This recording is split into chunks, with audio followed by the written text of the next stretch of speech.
Hər vaxtınız xeyir olsun, dəyərli Empati izləyiciləri. Qadın Saatı proqramına baxırsınız. Hər zaman studiyamda qeyd etdiyim kimi dəyərli qonaqlarım olur. Bu gün də həmin qonaqlardan biridir. Artıq neçənci dəfədir ki, studiyamızdadır və deyə bilərəm ki, ən gözəl həmsöhbətlərimdən biridir.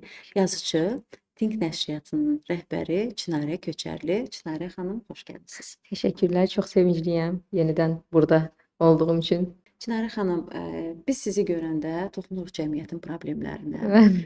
Belə deyək də, oradan özəlləşdirmirik ki, biz bu gün qadınlardan danışırıq. Sizi görəndə həmişə cəmiyyətdə daha çox hansı problemlər var, ondan danışırıq. Bu gün də həmin problemlərdən birinə toxunmaq istəyirəm. Uşaq tərbiyəsi. Elə biz sizinlə proqrama hazırlaşanda da bunu məsləhətləşdik ki, gəlin danışaq uşaq tərbiyəsindən, ümumiyyətlə fərqlərə baxaq, bizim dövrümüzün uşaqlığı, indiki dövrün uşaqları, ümumiyyətlə bir uşaq tərbiyəsi adı altında cəmlədik fikirlərimizi. O zaman belə başlamaq istəyirəm.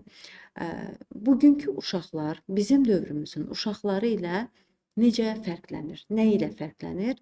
Aramızda nə kimi fərqlər var? Bizim dövrün uşaqları deyəndə əslində bizim valideynlərimiz hələ yanımızdadırsa, biz hələ də özümüzü uşaq kimi hiss edirik. Bunu qeyd edirəm və bütün valideynlərə can sağlığı arzu edirəm. Çünki onlar da hələ bizə öz uşaqlıqlarından danışa bilirlər və biz özümüzü onların uşaqlığı ilə də müqayisə edə bilirik. Amma biz 90-cı illərin uşaqlarıyıq da, belə deyək. 90-cı illərin uşaqları ilə indiki uşaqlara fərqlərini müxtəlif aspektdə baxa bilərik də. Bəziləri onların ruh halının fərqini, bəziləri inkişaf fərqini deyir, bəziləri xoşbəxtlik fərqini deyir. Amma konkretləşdirsək nə üzrə fərqini onu bilmək istəyirəm. Yəni o vaxtın uşaqları ilə bizim dövrün uşaqları, indiki uşaqlar nədə fərqlənirlər? Bax o detala Məni narahat edən hansı xüsusiyyətlər? Hansı, Mən nəyi bəli, eşitmək bəli. istəyirəm sizdən? Aha. Elə biz deyirik də daha çox. Deyirik ki, ay uşaq, bizim dövrümüzdə başqa idi. Mənə də maraqlıdır ki, biz O nəyə nəyə əsasən əsasən? deyirik ki, Bəli. bizim dövrümüzdə uşaqlıq tamam başqa idi. Əvvəla onu qeyd edim ki, bizdən əvvəlki olan, bizim indiki valideynlərimiz necə onu bizə deyiblər, Bəli. biz də öz uşaqlarımıza deyirik. Adətən deyirlər ki, duyğular ötürülür. Belə başa düşürəm ki, sözlər də ötürülmüş olur, eləmi? Əlbəttə bizim psixologiyada baxsaq biz öz valideynlərimizin o şema deyirlər də onu daşıyırıq, öz eşitdiklərimizi bəzən deyirik, amma ümumi anlamda yəqin doğrudan biz müqayisə edirik ki, bizim hansısa bir məqam olur ki, biz orada müqayisə edirik ki, bizim dövrümüzdə belə deyil. Hətta mən sizə deyim ki, indi bir evdə əgər böyük uşaq var və sonradan bir 10 ildən sonra doğulmuş bir uşaq varsa, onların belə arasında kəskin fərqi hiss edirik və əvvəlki dövrlə müqayisədə indi o fərq daha az müddətdə hiss olunur. Məsəl üçün əvvəllər 20 ildən bir o fərq hiss olunursa, indi 5 yaş fərqində olan uşaqların da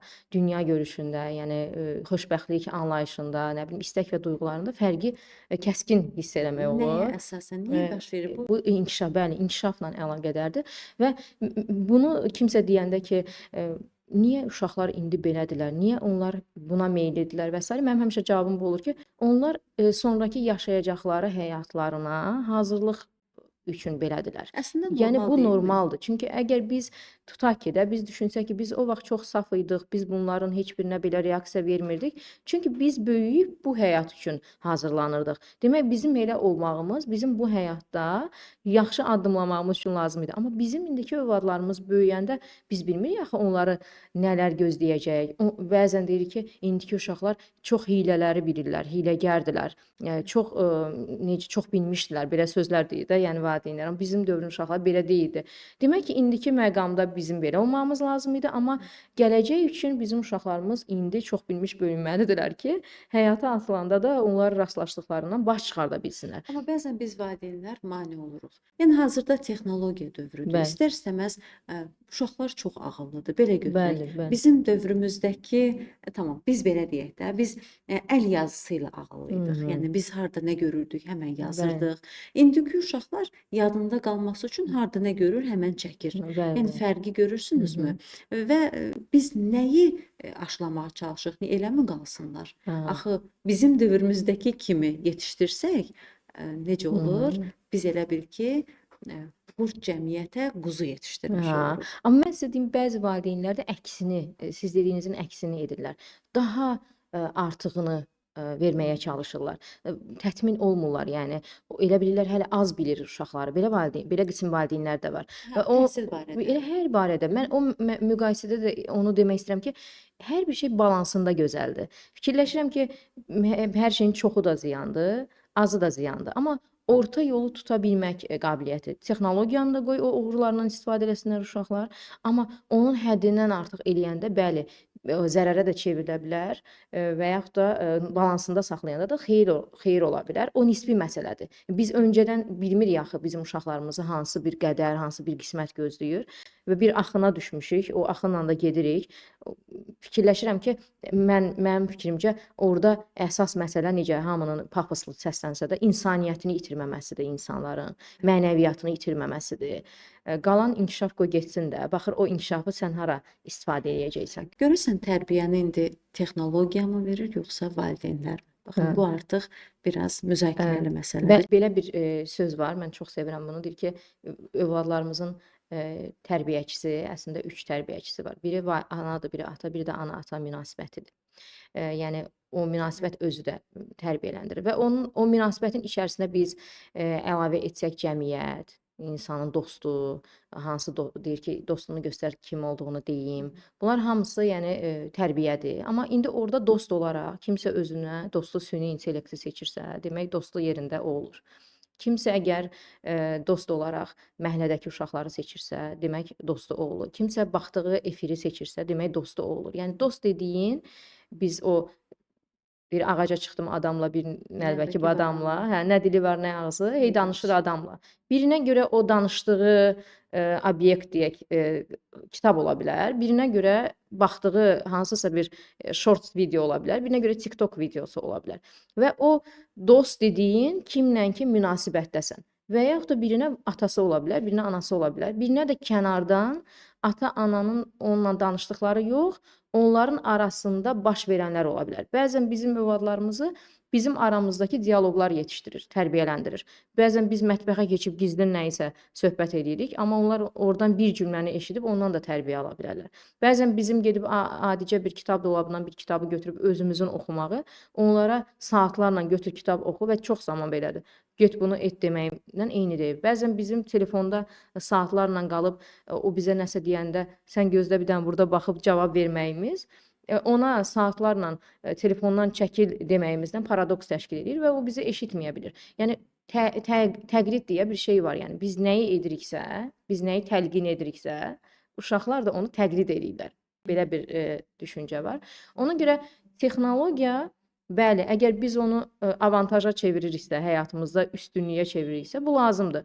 Məsələn, dünənəcən Instagram səhifəsini işlətməklə bağlı kimisə qınayırlarsa, bugünə görə Instagram yəni lazımlı bir platformadır. Bugün məsələn mən dünənəcənə görə övladıma deyirdimsə ki, Instagramda olma, amma bugün hansısa bir ixtisasa yiyələnmiş bir övladıma özüm deyəcəm ki, get bir Instagram səhifəsi aç və özünü inkişaf elətdirib öz şəxsi brendinqini tanı. Demək, yönləndirmədən çox şey asılıdır və onu nəyə çevirəcəksən bu çox önəmlidir. Yəni məlum məsələdir ki, yazıçıların sözləri təsir edir də, istər-istəməz bu cəmiyyətə bir mesaj ötürmə çabasındasınız, bir şeylər öyrətmə çabasındasınız və bilirəm ki, buna nail olan yazıçılardan birisiniz. Təşəkkürlər. Yəni sizin özünüzün artıq xanım kütləniz var ki, analar var ki, yəni sizdən yəni yazdıqlarınızı belə deyim də uşaqlar oxuya bilmir, məcburdur. Bəli. Valideyn öyrətsin, aşılasın öz övladına. Daha çox nələrə toxunursunuz yazdıqlarınızda? Bunu şəxsiləşdirmək istəyirəm ki, çünki sizdən cavab almalıyam. Məqsəd nə olur? O kitabı yazanda məlum məsələ, ancaq uşağı düşünmürsünüz, onun valideyni də və ona bu kitabı oxuyub öyrədənləri də. Nəzərə alsaq ki, hər bir müəllifin yazdığı kitab axırda məhsula çevrilir və o bir oxucunun əlində çəkləşir və oxunur. Bu istənilən məhsulu da hazırlayanda bir iqtisadçı tərəfdən deyim, empatiya hissi ilə bunu hazırlamaq lazımdır. Empatiya da odur ki, biz artıq ehtiyacı duyuruq və o ehtiyacdan asılı olaraq, yəni özümüzü qoyuruq həmin insanın yerinə və düşünürük ki, bu insanın nəyə ehtiyacı ola bilərdi? Mənim övladımın nəyə ehtiyacı ola bilərdi və mən həmin ehtiyacı özüm hiss etmişəm və baxıb görürəm ki, bu ehtiyacı ödəyəcək hansısa bir məhsula ehtiyac var. Belə deyək də, təcrübə sizi buna yönəldir. Özünüzün Bəli, təcrübəniz var deyə sosial ana kimi. insanların arasında olmaq, cəmiyyətin nə istədiyini bilmək, özümüzün, övladımızın nə istədiyini bilmək bizi buna sövq edir. Birinci Valideyn müəllif olaraq. təcrübənizdən Valideyn deyirəm. təcrübəsi də olur. Bəzən də elə bir müəllif ola bilər ki, heç ana deyil, amma müəllimədir. Amma özünün qarşısında çoxlu şagirdləri var və onlara qarşı empatiya hissindən bilir ki, tutaq ki, onların hansısa bir ədəb anlayışına bir ehtiyacı var və o ehtiyacdan, empatiya hissindən gedir bir ideya yaranır və bir kitabı yazır. Məndə öz övladlarım və onların qismində bütün hər yaş qrupuna görə uşaqlar olur və əsas istədiyim də bir ananın övladından istəyəcəyi nə ola bilər? Təbii ki, tərbiyə, əxlaq, böyüyə hörmət, bizim mənəvi dəyərlərimiz və mən daha çox buna yönəlirəm. Bu həm o baxımdan ki, daxili istəyim buna məni sövq edir və bir də ona görə ki, ehtiyac var buna doğrudan da cəmiyyətdə. Mənəvi dəyərə toxundunuz. Əslində bu çox maraqlı bir nüansdır. Belə deyək, bu gün biz uşaqlarımıza dini aşılamaqdan ehtiyat edirik. Açıq deyəcəm və cəmiyyət olaraq gözləyirik ki, uşaqlarımız özləri anlasın, özləri dərk etsin. Mənəvi dəyər dediyinizin içində din varmı? Əlbəttə var. Ümumiyyətlə bütün insanın ruhu ilə bağlı olan məsələləri toxunsaq və ilahi hikmətlə bağlı məsələlərə toxunsaq, birinə psixologiya deyəcəyik, birinə də din deyəcəyik. Yəni bu istənilən dinlər də belədir və təbii ki, bizim yaradılış hikmətimizə baxsaq, hər kəs bilir ki, onu bir yaradan var və yaradanın da qoyduğu bir qaydalar var və həmin qaydalarla yaşamaq deyə bir şeylər var. Kimsə buna din adı verir, kimsə buna hansısa bir qaydalar adı verir və bütün valideynlər nə qədər də desələr ki, biz övladımızı azad ruhlu böyüdürük, hər bir valideynin özünün kural deyirik də, bir qaydaları var. Yəni nəticədə biz övladımıza böyüdükcə işıqfordan keçmə qaydasını da öyrədirik ki, bax qırmızı olanda və burada bizim bir məqsədimiz övladımızı təhlükədən qorumaq olur. Zahirən bu azadlığı qısıtlamaq görünsə də ki, qırmızıda keçmə, qısıtladıq da biz əslində. Keçməli idi əslində belə baxanda. Məqsədimiz onu təhlükədən qorumaqdır. Biz əgər qayda və qadağalara bu nöqtədən baxsaq, onda din anlayışı bizim üçün övladlarımıza öyrətməyimiz, yəni baxış bucağımızı dəyişsək, heç də qlobal və qorxulu bir məsələ kimi görünməyəcək. Çünki biz düşünəcəyik ki, biz hansısa bir qaydaları necə uşaqlarımıza öyrədirik, eləcə də dinlə bağlı olan qaydaları da övladlarımıza öyrədəcəyik. Amma hansı formada öyrədəcəyik, bu önəmlidir. Çünki qaydalara insan iki cür gələ bilir. Birincisi, hansısa bir imtahanla, bir sınaqla qarşılaşandan sonra, yəni qayda pozuntusu edib, ondan zərər görəndən sonra qaydalara Başa riayət düşəndən edir. sonra. Belə deyək də, biri məsələn elə işıqforun misalını da götürək. Düzgün keçmədi, bir təhlükəli vəziyyət yarandı, ölümlə üz-üzə qaldı. Sonra anladı ki, sən demə bu qaydaya əməl etmək lazım imiş. Biri isə öncədən onu düzgün istiqamətləndirən bir valideynin əlinə düşüb, belə deyək, onun ətrafında olur və bu təhlükə ilə üzləşmədən o qaydaya əməl edir. Dinə də bu baxımdan baxmaq olar. Biz hansısa bir qaydanı övladlarımız müəyyən bir təhlükələrlə rastlaşmamışdan qabaq onlara öyrədiriksə əgər, çünki o əgər bizim ailəmizin içində dünyaya gəlibsə, söhbət dini anlayışı olan ailələrdən gedir də. Demək ki, onlar bizə bir əmanət kimi verilib və artıq biz onları bir yerlərdə həmişə hazırlayacaq, yox, belə mümkün deyil. Heç kim bilmir sabah nə olacaq. Amma biz özümüzə görə bir qaydalar qoyuruq. Amma hansı formada qoyuruq, onu sərt şəkildə edirik, onu yumşaq edirik, normal şəkildə izah edirik, təcrübələrimizdən qaynaqlanaraq. Bu çox önəmlidir. Mənə sual versəniz, təbii ki, cavabım olacaq ki, biz qaydaları gözəl şəkildə öyrətməliyik. Çünki biz nəticədə öz övladımız əlini gedib qazda yandırmağa meyl etsə, biz nə edəcəyik? Onu təhlükədən qoruyacağıq. Bu cürə baxsaq, heç də qorxulu gəlməməlidir cəmiyyətdə insanların hansısa bir dinlə bağlı olan qaydaları övladlarına öyrətməyi. Sadəcə və mən bir şey deyim, əksinə bizim uşaqlara düzgün istiqamətləndirməyimiz daha yaxşıdır. Nəinki onlar müəyyən yaşdan sonra onsuz da hər kəs axtarışda olur və biz onun qarşısını ala bilmirik. O axtarışın içərisində yanlış yerlərə yönlənmələri, daha da radikallaşmamaları üçün daha normasında, balansında bir şeylərdən məlumatlı olmaları Çox gözəl lazımdır. vurğuladınız, çox gözəl vurğuladınız ki, daha qaydasında və balansında. Bəli, Bəzən sərt qadağa qoyan dindar ailələr bəli, var ki, var. onların övladları elə daima axtarışdadılar. Hə. Yəni bilirsiniz necədir? Din bu ola bilməz Bəli, deyirlər. bəli. Yeniyetmə dövrünə çatan uşaqlarda bunu biz hiss edə bilirik. Bu səbəb soruşursunuz əgər. Hı hı. Səbəblərdən biri odur ki, ümumiyyətlə cahiliyyət ən böyük qorxudur. Yəni bir şeylər haqqında məlumatsız olmaq və ona əməl etmək qorxudur da. Bilmirik ki, bizi nə gözləyəcək, amma biz gedirik nəyinsə üzərinə. Əgər biz övladlarımıza dinin ancaq məfhumat tərəfini versək, belə deyək də, belə deməyim, ibadət tərəfini ancaq öyrətsək, o ibadət bir müddətdən sonra adət halına keçir və ibadət adət halına keçəndə insanda artıq sidq ürəkdən deyək də, biz ona xuşu deyirik, amma sidq ürəkdən Xoşu və etmək, hudeylə. bəli, onunla olmayacaq. Çünki fərqindəlik hiss edəndə müəyyən yaşa çatandan sonra ki, mən ümumiyyətlə bunu niyə edirəm? Axı o sualı verəcək nə vaxtsa özünə. Artıq o suala cavab tapmamaq məhz cahiliyyətdən qaynaqlanacaq. Çünki o vaxta qədər ona öyrədiblər, amma nə üçün olduğunu öyrətməyiblər. O suala cavab tapmayanda, suala cavabı almaq üçün valideynə yönəlməyəndə, çünki şuuraltı düşünür ki, indiyə qədər bunu mənə öyrətməyən valideyn nə üçün öyrətmir? Ya özü bilmir, ya bunu mühüm saymır. Mən demək ondan gedib cavab ala bilməyəcəm. Və nə edir? Fərqli istiqamətlərə yönəlir. Ya gedir özü öz ağlınla araşdırır və çox zamanda səhv bir məlumat alır. Ya da ki, heç ümumiyyətlə araşdırmır və nəticədə həmin o gəldiyi yolu da, yəni ki, çox bəzən də aqressiv şəkildə tərk eləyir. Çünki sual verir. Mən yaxınlarda belə bir təcrübəm olub. Deyir ki, mən bu qədər dua edirəm, mən bu qədər namaz qılıram. Nə üçün mən getdim imtahandan yaxşı bal toplamadım və kəsildim? Gəlir valideyni. Amma filan dostum bütün günü içki içirdi, atasının maşınında gəzirdi, ümumiyyətlə məscidin qapısını tanımırdı. Necə oldu ki, o getdi, çox bal yığdı və universitetə girdi? Nə üçün Allah mənə kömək olmadı? Təsəvvür edə bilirsiniz? Belə bir sualla qarşı-qarşıya qalır bir valideyn.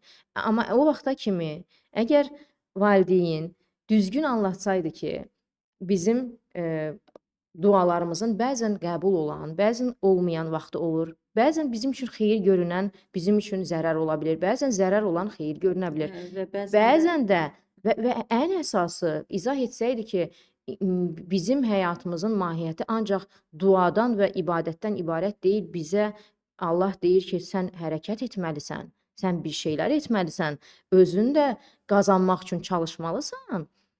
Hər bir şey o qayrətdən, cəhd eləməkdən keçir. Əgər onu düzgün izah etmiş olsaydı, mən inanmıram ki, o sualla qarşı-qarşıya qalardı. Və yaxud da valideyn özü də bəlkə o anlarında elə o uşaq kimi nə vaxtsa şikayətlənib, nə vaxtsa deyib. Bunlar hamısı önəmlidir. Bəzən bizim sözlə deməyimiz vacib deyil ki, biz hərəkətlərimizdə nəyisə göstəririk və müəyyən vaxtdan sonra övladlarımız da onu, yəni eyni şeylə bizim qarşımıza çıxırlar. Bu cahiliyyətdir. Elmsizlikdən irəli gəlir. Ona görə dinimiz də ilk ayəsi nədir? İqradır, oxu deyir. Oxumaq olmadan hər bir şey qorxuludur. Oxumadan qorxuludur. Tərbiyə metodlarına toxunmaq istəyirəm. Xüsusi tərbiyə metodu varmı? Tövsiyə edəcəyiniz. Tamam, biz danışdıq ümumi dəyərlər dedik və bunu unutmayaq ki, dəyəri hər ailə özü formalaşdırır. Yəni ümumi dəyər sizin üçün dəyər olan şey mənim ailəm üçün dəyər deyil.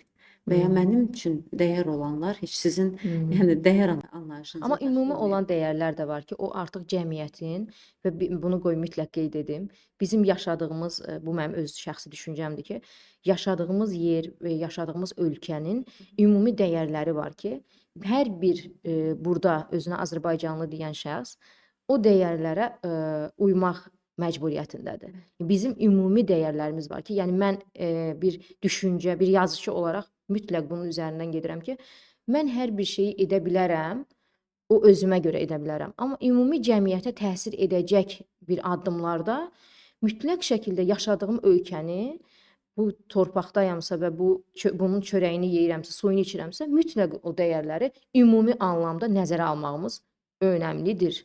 Yəni bu Bəli, çox önəmlidir. ölümümüzdə Bunu torpağımız var, hər bir elimiz, baxımından obamız, bəli, şəhidlər, yəni bunlar belə deyim də toxunulmaz, bəli, daima qorunması gərəkən dəyərlərdir bəli, ki, çünki ora can qoyulub, ora qan bəli, tökülüb, ora bəli. bu bizim üçün doğmadır.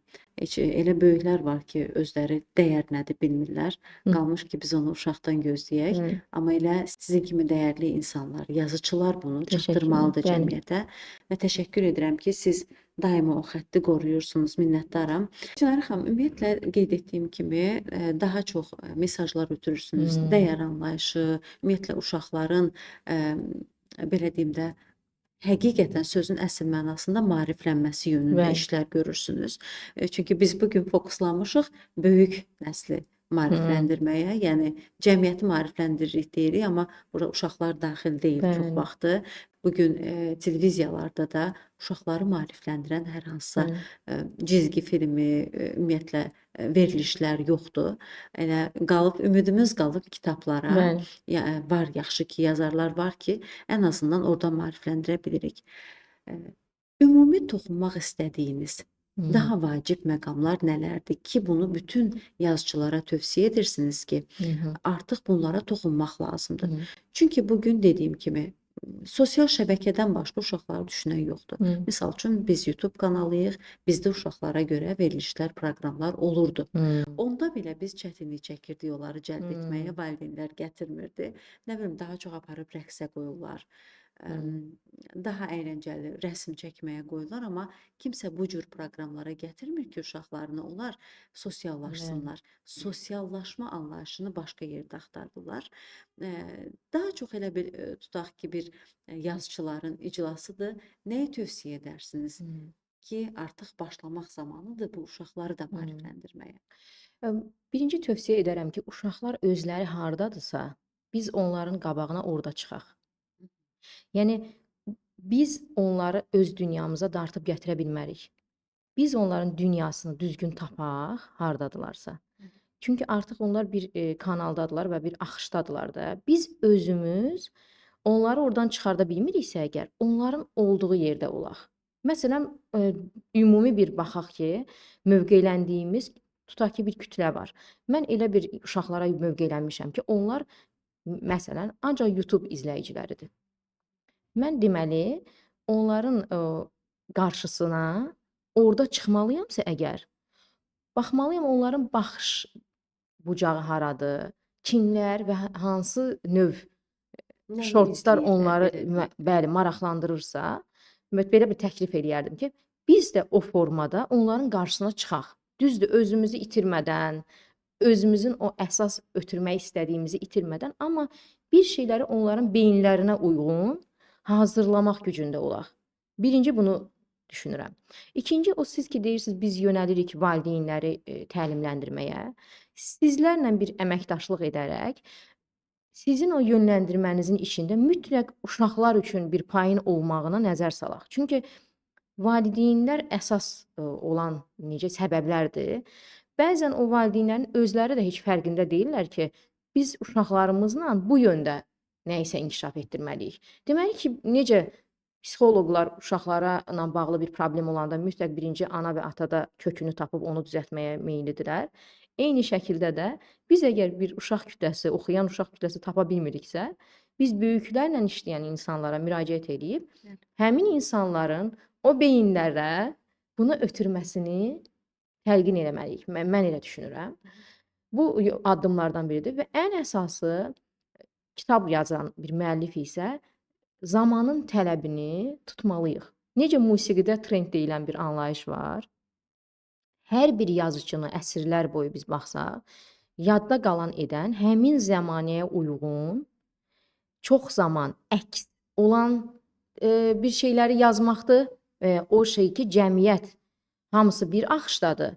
Baxsaq biz Sabirə baxsaq, Nizami Gəncəviyə baxsaq, köhnə olanları deyirəm, Əhməd Cavada baxsaq. Hamı bir axışdadır və o axış üzrə gedir. Onlar sanki qarşıdan gəlirlər və qarşıdan gələrkən əslində lazım olanı tapa bilirlər. Axının tərsinə. Tərsinə gələcək, amma o axına uyğun olan bir mövzunu tapacaq. O zaman müəllifin kitabı, mən bu müəllif kimi deyirəm, düşünürəm ki, əsrlərlə yadda qalacaq. Məsələn, mən öz misalımda deyəcəm. Mən İslamla bağlı kitablar yazanda bizim ölkədə uşaq ədəbiyyatı və İslam sizin bayaq verdiyiniz sual kimi çox necə deyim, qapalı bir anlayış idi və o demək ki, o meşəyə hər adam girə bilmirdi. Və o axışın tərsinə gələrək, amma dövrün öz tələbinə uyğun olaraq mən onların olmaq istədiyi və istədiklərini verməyə çalışdım. Neynədim? İslamı hekayələrə verdim, şəkillərini gözəlləşdirdim, üz qabığını fərqli bir tasarımda elədim, dünya təcrübəsindən yaranan, hətta kvadrat formalı o kitabları belə illər əvvəl müəllif olaraq ilk mən gətirdim 100 hekayə kitabımla. Yəni bunu dost nəşriyyatlar da yəni təsdiqləyə bilər. Qalın üzlü kitabları kvadrat. Çünki çox məsrəfli bir kitab növü idi. Onu hər kəs edə bilmirdi, amma mən düşündüm, mən hər kəsin qarşısına çıxan bir şeylə gəlirəmsə, elə bir şey gətirməliyəm ki, onlar bunu məhz özlərinə xoş olan bir şeyə görə seçsinlər, fərqliliyə görə seçsinlər, sonra içərisinə diqqət ayırsınlar. Mən fikirləşirəm, hər bir müəllif oturub düşünsə, onu tapa bilər və onu tapdığı halda onun kitabı oxucuya gedib çatacaq. Və əgər kitab da oxucunun əlinə keçdisə, yəni çətini ora kimidir. Keçdisə oxuyacaq məlum Və məsələ. əgər çünki insan psixologiyada siz bunu daha yaxşı bilirsiniz, öz seçimlərinə bağlanır, onu müdafiə edir və onu hamıdan qoruyur. Əgər bir uşaq onun seçiminə uyğun bir təklifi etdiksə ona, onu seçdisə, təbii ki, onu qoruyacaq, hər yerə aparacaq və hamıya da göstərəcək. O zaman siz belə deyim də, bir kitabı yazmazdan Bəli. əvvəl mütləq hansı kütləyə yazırsınız? Mövqelənirik, Onu bəli. nəzərə Kimə alırsınız və mövqelənirik? Hətta mən sizə deyim, mövqeləndiyimiz uşaqlar bizim gələcəkdə potensial böyüklər üçün olan kitablarımızın oxucularıdır. Çünki o böyüyəcək, sənin güvənini qazanıbsa əgər, bu gün Çinarə Köçərli uşaq tərbiyəsində bir kitab da ortaya çıxartsa, 20 il əvvəl oxucusu olmuş bir uşaq artıq anadırsa, onu oxuyacaq. və öz uşaq Mənim kitabımdan oxuduğunu öyrədəcək. Bu artıq bizim o dediyimiz o yadda qalmaq və güvən anlayışı da məhz burdan olur. Amma təbii ki, oxucusunu tapıbsa. Ola bilər ki, mənim kitabım heç başqa bir müəllifin oxucusunun sevmədiyi bir kitabdır. Amma biz kimə mövqeylənmişik, söhbət ondan gedir. Mövqeyləndiyimiz o insanlar onların istəyini verincə bizim kitabımız onlarda gerçəkləşir. təbii ki, bizi bir kitaba bağlayan bəzən hansısa bir cümlə, bəzən Bəli. başlıq, kitabın adı. Yəni bunlar Müəllifin hamısı adı. Eynən. Məsələn, yadınızdadır bizim dövrümüzdə bir prestij idi kiminsə yanında demək, mən Salam Qadirzadəni oxuyuram məsələn. Mən Nüsrət Qəsəməlinin şeirlərini bilirəm. Heç bəlkə də oradan o boyda kitabdan bir şeir bilirik. Amma biz istəyirdik necə indi kimsə uşaqlar deyir, mən filan maşından gəzdim, filan telefonu işlətdim. Bizdə də olurdu. Amma mən sizə deyim, indi də oxumağı sevən yeniyetmələr var. Bunu yoxa saymaq olmaz. Oxumağı sevən uşaqlar var. Onlar da öz aralarında təbii ki, deyirlər, mən filan müəllifdən oxuyuram. Çinarə Bəli. xanım, niyə cəza metodu olaraq bəzən kitab oxumağı deyirik? Yəni biz normalda demirik uşaqlarımıza ki, get əlinə kitab al oxu, ay bala. Yəni bu saatı, 1 saatı kitab saatı ayır özünə. Aha. Nə zaman ki uşaqlar nadişlik edir evdə, deyirlər ki, get otur kitab oxu, Bəli. 1 saat cəzalısan. Bu kitabı Birinci- cəza yöntəmi kimi Aha. göstərmək Birinci ona görə ki, biz özümüz valideyn olaraq kitab oxumağı elə özümüz cəza kimi hiss edirik özümüz üçün. Yəni biz özümüz nə vaxt ki 1 saat heç bir şeyə baxmadan özümüzü kitaba yönləndirib oxumağı sevsək, o bizim özümüzə cəza kimi görünməyəcək. Birinci burdan qaynaqlanır. İkincisi, insan cəza metodunu ən çox nədən seçir? Az edilən şeylərdən. O şey ki, sənin gündəlik həyatında yoxdur, tətbiq olunmur. O sənin üçün cəzaya çevrilir. Tutaq ki, küncdə dayanmağı biz həmişə etmiriksə əgər, bəzi nadir hallarda edilirsə, onu metod olaraq seçirik.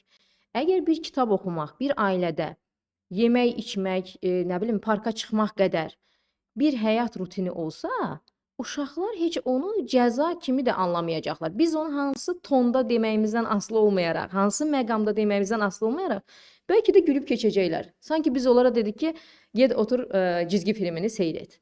O bizim həmin işi özümüzün də nadir görməyimizdən asılıdır və onların da. Və niyə bunu biz edirik? Özümüz də bəzən onunla böyümüşük. Bəlkə də bizim özümüzün, valideynlərimizin o şemosu da həmin an çıxır ortalığa ki, nə ilə cəzalandıra bilərəm və öz uşaqlığımız yadımıza düşür. Təbii ki, mən şəhər mühitində böyüyən bir uşaq kimi rayona gedən və rayonda çox kitabların içərisinə gedən bir uşaq olmuşam mən. Elə ailələr olub ki, biz ona əyləncə kimi də baxmışıq. Yəni xüsusən isti rayonlarda çox bunu təsadüf eləmişəm ki, isti saatlarda otağa çəkilənlərin çoxusu öz əyləncəsini kitabla tapıblar. Çünki alternativlərimiz yox idi bizim. Yəni biz telefona getmirdik. Biz başqa nə edə bilərdik? Bizlə dost ola bilər ancaq kitablar və bunu edirdik yəni. Bir maraqlı məqam yadıma düşdü. Bir zamanlar həqiqətən də kitab hədiyyə edərdik bir-birimizə. Sanki indi də o dönəm qayıdıb. Bu sevindirici haldır. Mən deyərdim ki, sizin yəqin ətrafınız o insanlar, yəni insan nəyi görmək istəyir və kimə yönlənirsə, onları görür. Bax belə bir anlayış var. Yəqin ki, sizin ətrafınızda kitab oxuyursunuz deyə o hədiyyəni kitab kimi amma çoxluq statistik baxımından baxsaq, biz satış göstəricilərimizlə bunu görə bilirik, sərgilərdə iştirakımızla görə bilirik ki, siz bir gül hədiyyəsi və yaxud da ətir hədiyyəsi ilə müqayisə etsəz, heç də sizin dediyiniz kimi qənaətbəxş bir statistika görməyəcəksiniz. Bəli, görməyəcəksiniz. Artıq insanlar Başlayıblar. Sadəcə olaraq lap O deyil tam da yəni. o deyil yəni. O deyil. Yenə də burada mən nəşriyyatçı dostlarımıza və müəlliflərə şey eləyirəm ki, müraciət eləyirəm ki, bəzən biz kitabda daha çox qazancı düşünməklə kitabın vizual görünüşündə qısıtlayırıq nə isə. Çünki hamısı istər-istəməz müəyyən bir məbləğ tələb eləyir. Amma var iki növ deməli bu işə baxan, kommersiya üzrə baxan var, amma tarixə ötürməklə, müəyyən bir dönüşümlər etmək niyyəti ilə. Onu düşünən kitablarda eləyək ki, o az qazanc gətirsin, amma əllərdə olsun, hamı hədiyyə aparsın, qoysun dolabına, belə bir şey olsun. Ola bilər indi mövzudan kənara çıxıram, amma məni də maraqlandıran suallar var da, yəni uşaqlardan Bəli. əlavə. Kitab hədiyyə olanda adam oxumağa daha çox həvəsi olur ki, bu mənə hədiyyə gəlib oxuyum, yoxsa özümüz seçməliyik. Yəni mən girdim kitab mağazasına və orada mən hansı kitabı istəyirəm onu seçim alım. Yoxsa necə? Çinarə xanım mənə bir kitab hədiyyə etdi. Oxumalıyam deyə tövsiyə. Necə? Nə başa düşüm onu ki, oxumalıyammı israrla? Ödənilmədən əldə edilən məhsul şuuraltı insan üçün dəyərsiz görünür bəzən. Yəni mən məsələn özüm də müəllif kimi yadıma gəlir ki, çox illər əvvəl hədiyyə etdiyim kitabları, bu tam təcrübəmdən dolayı deyirəm, uşaq kitablarını, gedirdim hansısa bir ailədə yerdə cırılmış, yəni adi bir kitabların içərisində belə görə bilirdim və çox təəssüflənirdim, öz-özümə fikirləşirdim. O ona pul ödənilmədən gəlib çıxıb. Düzdür, hamıya bunu demək olmaz, şamil eləmək olmaz. Amma psixologiyada da belə bir şey var ki, azca cüzi bir insan fədakarlıq etdiyi bir şeyi daha çox qoruyur, daha çox qoruyur. Təbii ki də kitablar da o paylanmaqdansa satılmağı və necə geyimə pul xərcləyirlər, eləcə də kitaba pul xərcləmək önəmlidir ki, insan əgər onu özünə rəva bilirsə ki, mən cibimdən bu pulu xərcləyəcəm və kitabı alacağam, demək ki, onu oxuyacaq da. Amma gətirib hədiyyə verəndə, bir də orada sizin dediyiniz məqamda hədiyyə verənin önəmi çox önəmlidir. Kim ona hədiyyə verir?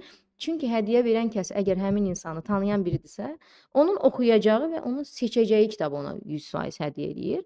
Və bu da o məqam da önəmlidir. Şiddətlə tövsiyə edirik ki, bu kitabda yəni çox maraqlı şeylər var, onu oxumalısan. Bu heç kitab üçün heç keçərli deyil. Bəlkə hansısa bir geyim üçün mümkündür. İnsan nə ilənsə onu uyğunlaşdıra bilər. Bir yer üçün münasib bilə bilər ki, bu məqamda geyinməyim, amma nə vaxtsa bunun məqamı çatacaq və mən bu geyimi geyinəcəm. Amma kitab heç o deyil də. Çünki kitabın gedib özünü göstərdiyi bir dənə yer var. O da insanın beynidir.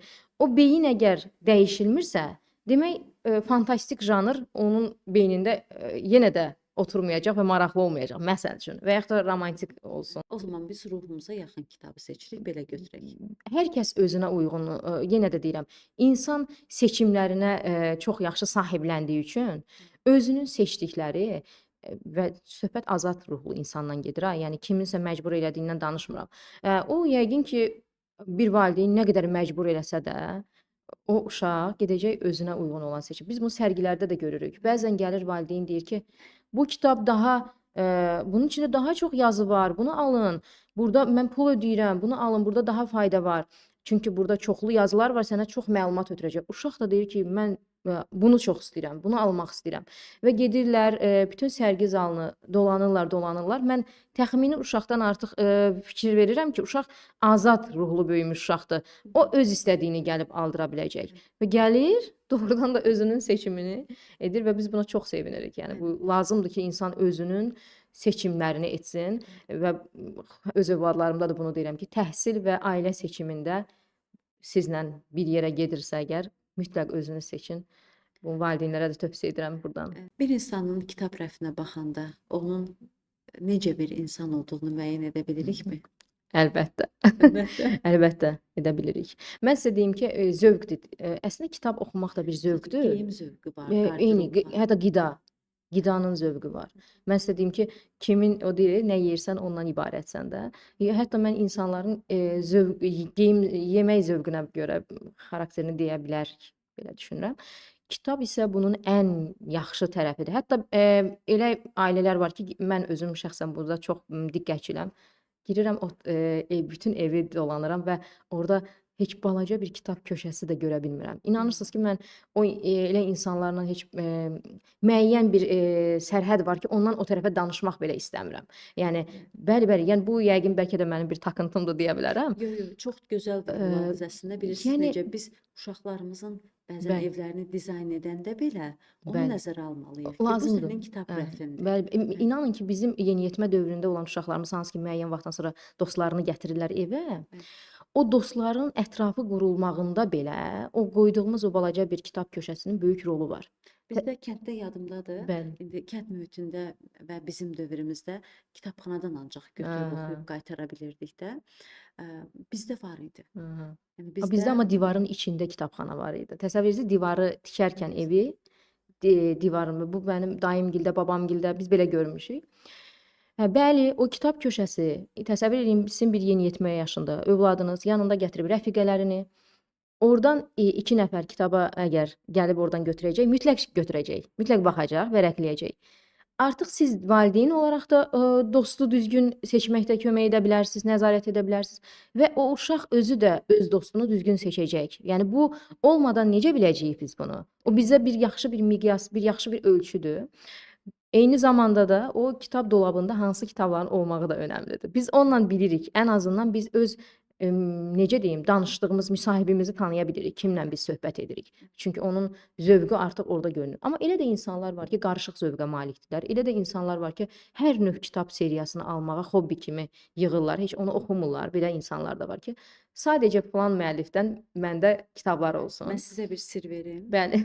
Mən kitabları adlarına görə almağı sevirəm. Ha, Alaram, yəni adları mənə ən çox diqqətimi çəkən ad şey cəzbedici kitabın, bəli, olsun. Əla. kitabın adıdır. Əslində biz də kitab tasarlayanda bunu nəzərə yetiririk ki, kitabın adı içinin heç olmasa bir 20%-ni deməlidir. Hətta bir dəfə mən belə bir şey etmişdim. Bir neçə ay gedib sevdiyim kitabların adlarına baxıb yazırdım və ondan bir hekayə kimi çıxartmışdım uşaq vaxtı.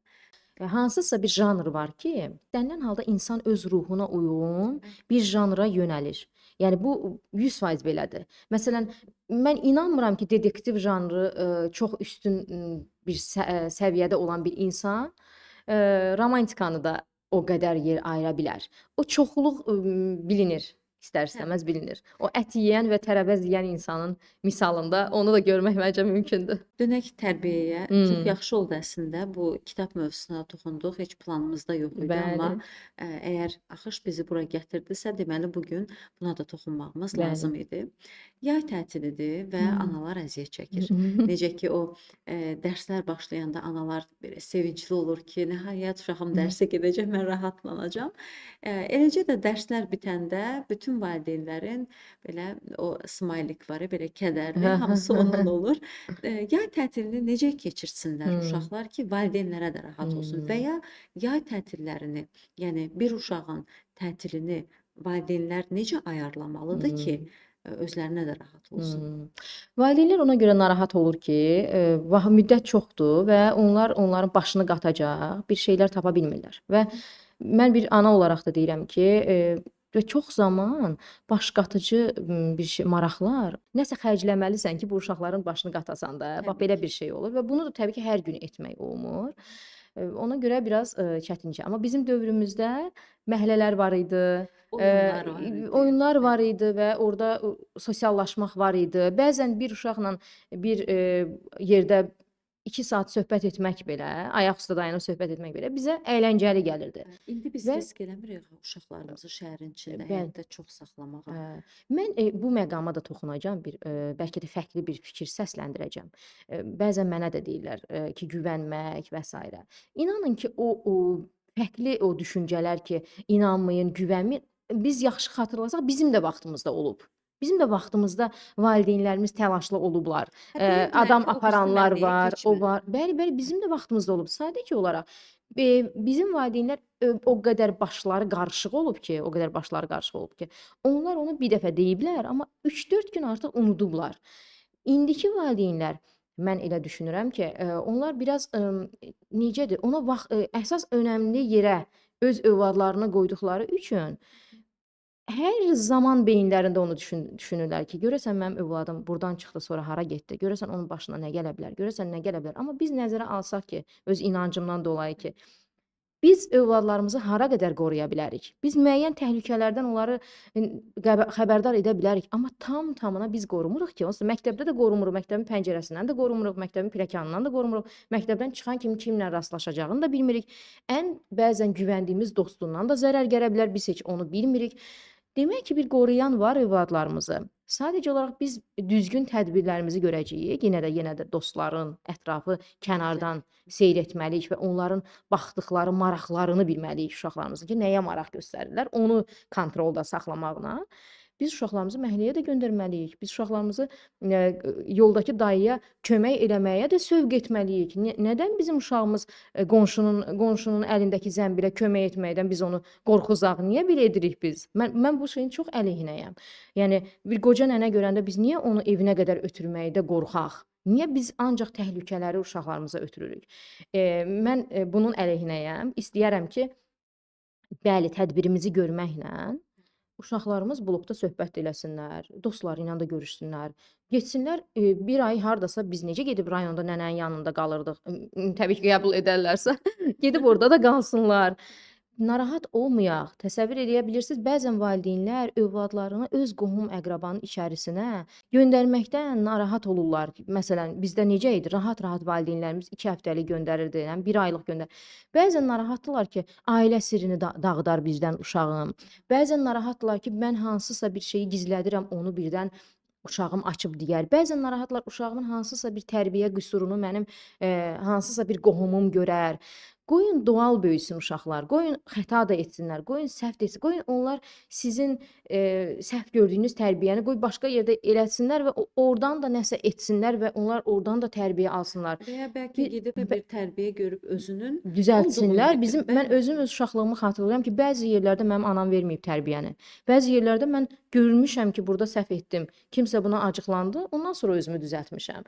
Yəni biz buna biraz imkan verməliyik. Biz məhəllədə uşaqların oynamağına da imkan verməliyik. Və indi məni seyr edən, yəqin ki, mən 4 övlad anasıyam. Yəqin ki, mənim ətrafım var.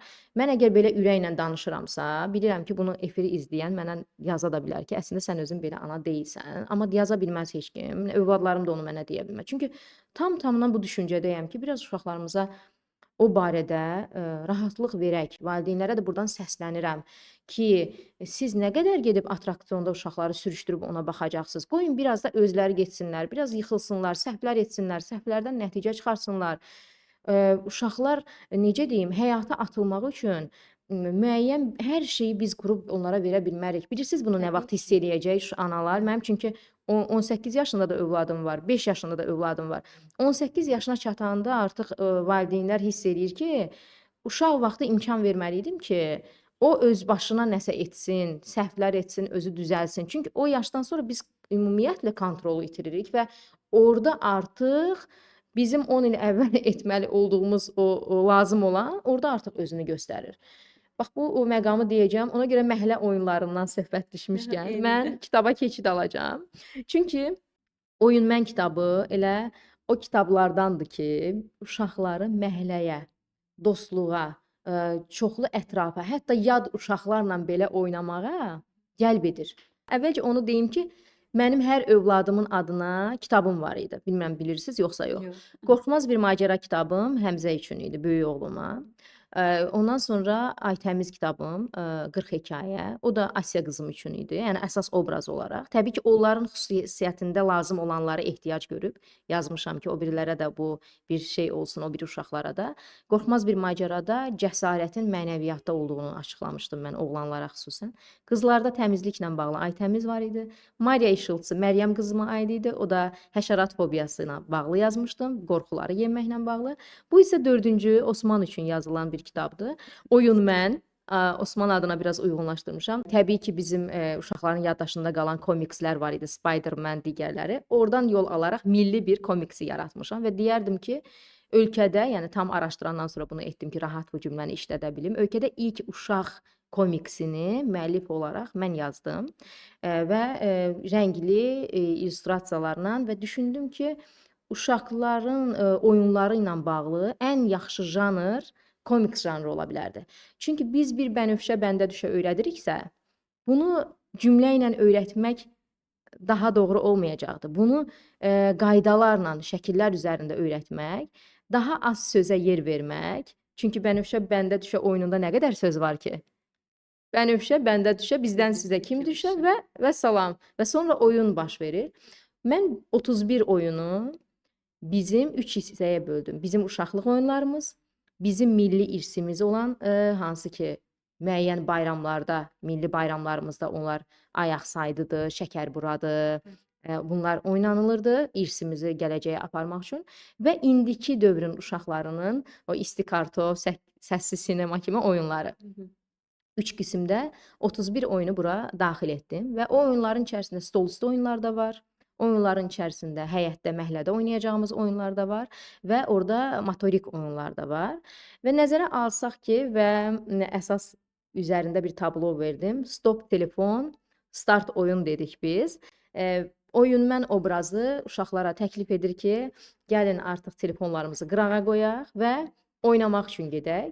Və komiks janrında Gizlən Qaç, 7 şüşə, bütün bizim o Xan Vəzir, hətta mən sizə deyim ki, mən bu kitabı yaza-yaza dərk edirdim ki, bu kitaba nə qədər ehtiyac var bizim ölkədə. Niyə görə?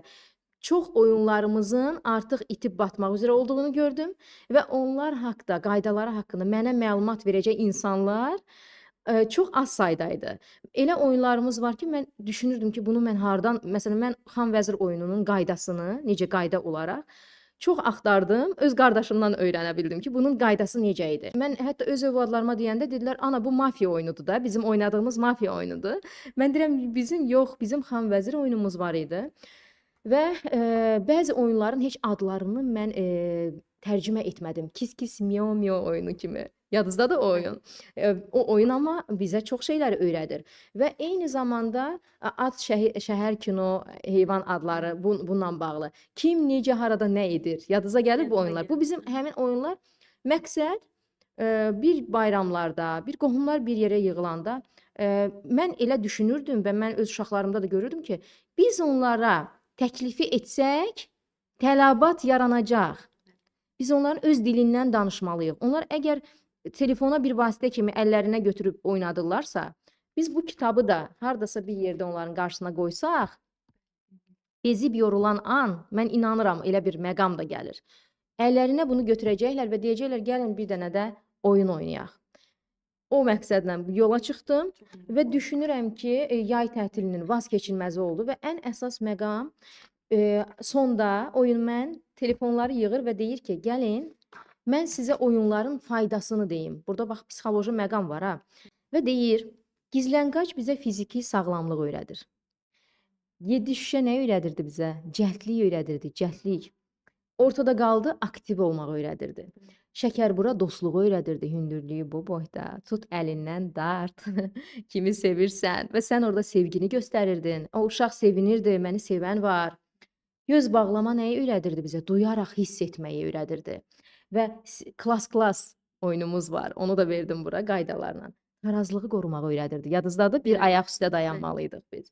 Hündürə çıxdı, nə öyrədirdi bizə? Çevik olmaq öyrədirdi. Ayaq saydı, bizi saymaq bacarığı. Stul tutma var, diqqət bacarığı, isti soyuq təxmini öyrədir. Ad şəhər, dünya görüşü öyrədirdi bizə. Biz nə qədər söz bilirik. Elə bir oyun yoxdur ki, o oyunda fərqli, oxşamayan, fərqli bir mütləq fayda olmasın. X-Nolik oyunu strategiya qurmaq öyrədir bizə. Strategiya bildiyiniz və bu bizə lazımdır, düşünürəm, hər bir valideynə lazımdır, hər uşağa lazımdır və nəzərə alsaq ki, oyunlarımız bizim milli irsimizdir. Biz nəşriyyat olaraq da milli mənəvi dəyərlərə yönəlmişik. Mən düşünürəm ki, tam yerinə düşmüş bir kitabdır. Bu komiks gözəl, janrındadır çox gözəl. və düşünürəm ki, əyləncəlidir. Mütləq hər stolda olmalı bir Mütləq mən kitabdır. də əldə edəcəm və Təşəkkürlər. qol məqrəbəmizdəki bütün uşaqlara Mütləq. evimizdə saxlasam bəs edir. Elə qohumdan uşaqlar Hər gələndə gələndə, oynayacaqlar. onu Bəli, qoysaq mütləq. daha maraqlı olar. Mütləq. Təşəkkür edirəm. Və bir də təşəbbüs onu üçün. əlavə edim. Buradakı elə oyunlar seçmişəm ki, onlar bizdən pul xərcləmək tələb etmir. Onlar sadəcə bizim hamımızın bir yerə yığışmağını tələb edir. Bizim ürəklə uşaqlarımızı insanlarla münasibətə, sosiallaşmağa, yəni ancaq buna sövq edir. Bəli, oyunların məqsədi olmadısa, Bəli. daha nə olur ki, elə təşəkkür edirəm sizə. Maraqlı ideyadır, həqiqətən də gözəl kitabdır. Son sualımı vermək istəyirəm sizə. Yəni bu qədər kitablar yazırsınız. Mən əminəm ki, sizin oxucularınızla görüşləriniz olur. Bəli. Oxucularınızın da çoxu uşaqlardır. Hı-hı.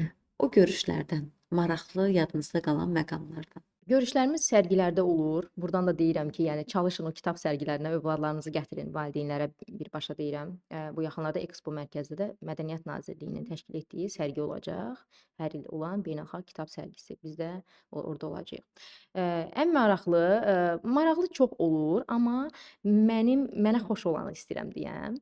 Mənə xoş olanlar odur ki, bir də görsən bir valideyn gəlib, yanında əlində bir uşaq tutub və mənim kitabımı seçir övladına və mənə deyir ki, mən sizin oxucunuz olmuşam uşaq ikən. Mən onda biraz kədərlənirəm ki, mən artıq deyəsən qocalmışam. Həm də sevinirəm ki, demək ki, mən o oxucumu əlimdə saxlaya bilmişəm. Artıq özü böyüyüb. Bəli, çünki məqsədimiz də elə toxumları səpmək və o toxumların meyvəsini görməkdir. Mən hələ ki o meyvəni görə bilirəmsə və mən ümid edirəm ki, Allah ömür verərsə, onun əlindən tutub gəldiyi uşaq da nə vaxtsa öz övladı ilə gələr və bizim oxucumuz olar. Bu mənim üçün çox maraqlı bir məqam olur və sevinirəm. Belə başa düşürəm ki, ümumiyyətlə bugünkü proqramımızdan tərbiyədə ən başlıca yenə də valideyndir. Bəli. Və valideyn nəyi göstərərsə, Bəli. uşaq da onu götürər və ən əsası da oxumaq, həqiqətən Bəli. oxumaq tərbiyənin başında durur. Bəli. Bəzən ola bilər ki, valideynlərimiz verə bilmir tərbiyə. Yəni özümüz də insanıq, başımız qarışır, verə bilmir dediyim, yəni bu səbəblərdən, bəzi səbəblərdən tərbiyə verə bilmir və ya özü görməyib deyə verə bilmir. Hər nəysə axırı hər zamanın da sanki öz tərbiyə qaydaları var da. Amma mən burada bir haşiyəyə çıxım. Hər bir insan üçün gec deyil müəyyən bir Təbii nöqtədə ki. özünü dəyişmək. Yəni analara üzümü tuturam, atalara üzümü tuturam ki, bir nöqtədə dəyişdirin özünüzü. Yəni verə bilməmisiniz, indi artıq verə bilmək üçün bir şeylər edin. Yəni bəzən özü bir dəfə də kitab oxumamış bir ana, ata, qonşunun uşağının yaxşı bir universitetə qəbul olmağını görəndə, necə deyim, müəyyən bir uğurlarını görəndə gəlir uşağını elə yükləyir, elə bir ağır yükün altına qoyur ki, özünə bir dəfə qayıdıb sual vermir ki, axı mən özüm nə vaxt kitab oxudum, nə vaxt mən uşağıma kitabı sevdirdim ki, mən indi qonşunun uşağında gördüyümə görə bu uşağa da bu ağır yükü qoyum. Yəni doğrudan onun üçün ağır Yox, yük o an olur. bizdə başlayır nəfs oynamağa ki, qonşunun uşağı Bəli, bəli. O savadlıdır, qiyaslamaq və mənimki yox. müqayisə etmək. Və bizim elə ən böyük problemimiz də bu olur ki, orada biz əgər o yorğan ayaq məsələsini Bəli. etsək, mən nə verdim ki, nə də tələb edirəm. Gəlin belə götürək. Bəli. Uşaqlarla uşaqları müqayisə etməyək, elə onun Özümüzlə. valideyni ilə Bəli, özümüzü özümüzlə. müqayisə edək. Təsəvvür edə bilirsiniz ki, bəzən o uşaqlar böyüyəndən sonra siz yəqin çox rastlaşırsınız. O qədər aqressivləşirlər ki, Təbii. artıq valideynlərinin uşaqlığı ilə özlərini müqayisə edirlər və onun qarşısına çıxırlar bir gün deyirlər ki, sən özün mənim yaşımda neynəmisən? Onun fərqində olanda elə olurlar. Bəli. Amma o biraz gec olur da. Onacan artıq münasibətlər korlanır, insan artıq bir-birinə etsin, travmaları artıq özünü göstərir, o özünün övladına da onu ötürür. Valideynlərə o bir kəlmə ilə demək istəyirəm ki, heç vaxt gec deyil ki, özümüzü dəyişdirək. Və bu necə deyim, utanılacaq bir məqam da deyil. Bu gün mən də özümü dəyişdirib hansısa bir yerdə dəyişdirməliyəm ki, sağlam övladlarım olsun və sağlam onları böyüdə bilim. Biz özümüzü dəyişdirək. Biz kimlənsə müqayisə etməkdənsə, övladlarımızı yükləməkdənsə, özümüzdə olanı dəyişdirsək, bizim övladlarımız da yəni dəyişəcək. Eynilə bir yerdən başlamaq lazımdır. Mütləq, Bəzən mütləq. tənbəllik Gec də edirik. olsa başlamaq Eynilə. lazımdır. Özümüz tənbəllik etdiyimiz bir şeydə övladlarımızın çevik olmasını istəyirik. Elə olmur. Heç elə olmur. Yəni o ədalət prinsipi pozular dünyada. Bizim də özümüzün qorxularımız olmalıdır da. Yəni əgər biz övladımızla münasibətin pozulmağını istəmiriksə, Bəli. bir yerdə dəyişməyə qərar Bəli, bəli. almalıyıq. Bu elə fədakarlıqdır əslində. Eynilə. Fədakarlıqdır, bəli, Bir də müəyyən yerdə. Zorla gözəllik olmur. Bəli, bəli. Yəni zorla da münasibət olmur. Bu Olmur. bir mənalıdır. Bəli. Və qəribə bir şey yaranır. Valideynlər deyir, övladım dalaşırlar uşaqları ilə. Bəli, bəli. Sən niyə mənlə düzgün danışmırsan? Haqqısan. Məyər sən elə bu sözü belə deyəndə Özün necə təmkinli danışırsan? danışırsanmı Bəli, ki, bəli. səninlə təmkinli Bəli, bəli. danışsınlar? Hələ biz nəzərə alsaq ki, o uşaq da bəlkə balaca olanda həmin valideynin öz valideyni ilə danışığının da hələ bir şahidi olub. Onda vəziyyət daha da gərginləşir. Və mən bir dənə də bunu da deyim, mütləq deyəcəm, bəlkə siz də razılaşacaqsınız. Bizim yaşda olan valideynlər öz övladlarına problemi ona görə yaradırlar ki, öz valideynlərindən müəyyən bir necə deyim, müəyyən bir qısıtlama, müəyyən bir onları nəyəsə tətikləmə görürlər. Məsələn, bizim özümüz bəzən ağıllananda, belə deyək də, bir şeylər oxuyanda ki, mən biraz övladıma qarşı özümü dəyişdirəcəm. Artıq bizim özümüzün də uşaqlıq travmalarımız var axı. Biz də kiməsə hesabat verməliyik. Bizim valideynlərimiz qarşımıza çıxır, qonşunun uşağı ilə bizim uşaqlarımızı müqayisə edir və biz həmin an nə edirik? Artıq həmin o abu-havaya düşürük. Öz övladımızla da başlayırıq həmin uşağı müqayisə etməyə və nə baş verir? Öz hesabatımızı düzgün vermək üçün gəlib düşürük o yazıq uşağın üzərinə. Və biz dərinə getsək görərik ki, valideynlərimiz bizə niyə bunu edir? Niyə görə edir bunu bizdən istəyir bu hesabatı? Heç biz özümüz uşaq olanda bizdən bunu istəməyiblər. Hansısa bir natamamlıqları ya bizim üzərimizdə, ya bizim övladlarımızın üzərində görmək istəyirlər. Cəmiyyətdə göstərmək üçün. Ümumiyyətlə Bu vəziyyətlərə düşəndə o dəqiqə özünüzü düzəldin ki, mən uşaqlarımı kimlənsə qiyas etməyəcəm. Mənim uşağımın burnu bu formadadır, gözü bu formadadır, qonşununki də bu formadadır. Mənim uşağımın qisməti, qədəri ayrıdır, onunki ayrıdır. Əgər mənim uşağım bu potensialdadırsa, demək gələcəkdəki həyatı bunu tələb edir. Və mən elə başqasının uşağı ilə müqayisə eləməyəcəm. Öz uşağımın əlimdə olanımı necə gücə çevirərəm, bunun üzərində çalışacağam. Olmayan üçün hansısa bir güc tətbiq eləməyəcəm. Özümdə olan o dezavantajı, deyək ki, avantaja necə çevirə bilərəm? Bax, bunun biz peşində olsaq, öz uşaqlarımızla bağlı daha düzgün qərar verərik və uşaqlar da çaşbaş qalmazlar. Yəni onlar düşünür ki, mən nə idim ki, razı salım. Eynilə. Bəli. Biz valideyn olaraq gələcəyin alimini də biz yetişdiririk, Bəli. cahilini də biz yetişdiririk, canisini də, qatilini Bəli. də, necə deyim, həkimini də, Bəli. müəllimini də. Ona görə o qədər diqqətli olmalıyıq ki, hər məqamda Bəli. və hansı işin sahibi olurlarsa olsunlar, əgər vicdanları yoxdursa, Bəli. yəni o tərbiyə boşuna getmiş deməkdir. Çünki istənilən halda hər şeyin başında mütləq onların o vicdanlarını Bəli. qorumasını, yəni deməliyik, öyrətməliyik. Uğur qazanmayan abituriyentlərlə bağlı istəyərəm analara tövsiyə verəm. Müəyyən az bal toplayan, müəyyən bir çünki bu son dövrlərdə intiharlar olur, bəzi hadisələr olur və çox təəssüf ki, hər il bu dönəmdən biraz sonra biz az bal topladığına görə intihar edənləri eşidirik və Hətta s. çox bal toplayanda da Çox olur. bəli, hətta bəli, bu da olur. Mən istəyirəm burada əgər fürsətkən onu deyim ki, yəni bayaqki əslində dedim, əlinizdə olana şükr edin. Bax belə deyim də. Özünüzdə olana şükr edin və özünüzdən aşağıya baxın həmişə. Onda öz övladınızı həqiqətən nemət kimi görəcəksiniz. Və sağlamlıqlarına görə şükr edin. Yanınızdadırlar deyə şükr edin. Və fikirləşin ki, o ruzi onsuz da həyatdadılarsa, onlara gələcək bir şəkildə. O əndişənizi, o narahatlığınızı kənara qoyun. İnanın ki, vicdanlı bir insan yetişdirməyin peşində olsaz, yəni yaxşı insan yetişdirməyin, digərləri özü gələcək və əminəm ki, gələcək. Narahat olmayın. O narahatlığınızı onlara ötürməklə siz onları doğru yoldan daha çox saptırırsınız. Yığıb az bal, qəbul olmayıb harasa və əsgər gedib sizin oğlunuz. Demək, həmin ildə əsgər getməsi ona xeyirlidir. Nə qədər övladlarımız oldu, bitirdi, təhsil aldı, xaricdə təhsil aldı, bir hadisə baş verdi sonra. Nə bilim, təyyarəyə minəndə bir həmişə necə deyim, zərərin içində də xeyir axtarsınlar valideynlər. Onda uşaqlar rahat olacaq. Bəzən xaricdə övladı oxuyan bir ana ilə söhbət edirəm. Uşaq ən yaxşı uğura çatıb, amma xoşbəxtliyini tapa bilmir. Deyir, nə üçün mən buradayam? Nə üçün oxuyuram mən bunu? Səbəb bizim onları hər dəfə mükəmməliyyətçi olmağa itməyimiz və onların özlərindən razı qalmamaqlarıdır. Və daima valideyni razı salmaq çabasında Bəli, olduqları bəli, üçün yox, özləri eləməyək çox onu. xoşbəxt olmurlar. Eləməyək. Mən də eləməyim, siz də eləməyin. Mən düşünürəm, mən də özüm buna əməl edim.